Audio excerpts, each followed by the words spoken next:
कि छोड़ के चल जाए पूजा अरे मरद तो हरियाणा बा ना जियब तहरा बिना आज वे बुझाइला। So hello guys, welcome back to my YouTube channel. तो फाइनली आप लोग का इंतज़ार ख़त्म हुआ।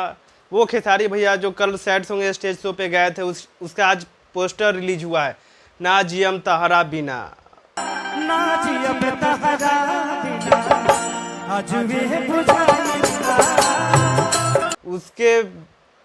उसका जो भैया जो गाना जो सैड सॉन्ग है ना, वो खेसारी भैया बोले मेरे रहा नहीं गया। वो कल स्टेज शो पे गाना गा दिए थे। ना जियब तहरा बिना आज वे बुझाइला। उसके बाद आज उसका पोस्टर भी रिलीज हो गया। वो कल सुबह 6:30 बजे आ रहा है, वो खेसारी म्यूजिक वर्ल्ड पे।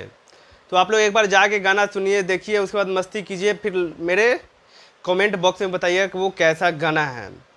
ना जियम तहरा बिना, ना जियब तहरा बिना आज वे बुझाइला। वो खेसारी लाल यादव आज लाइव आकर भी बता रहे थे कि इतना अच्छा गाना है। चलिए कोई बात नहीं है, वो गाना सुनिए और आप लोग बताइए कैसा गाना है। कमेंट करके बताइए कैसा गाना है, और लाइक कमेंट शेयर सब्सक्राइब सब कीजिए, ठोक के कीजिए। चलिए नेक्स्ट वीडियो में मिलते हैं। जय। ना जियब तहरा बिना आज वे बुझाइला।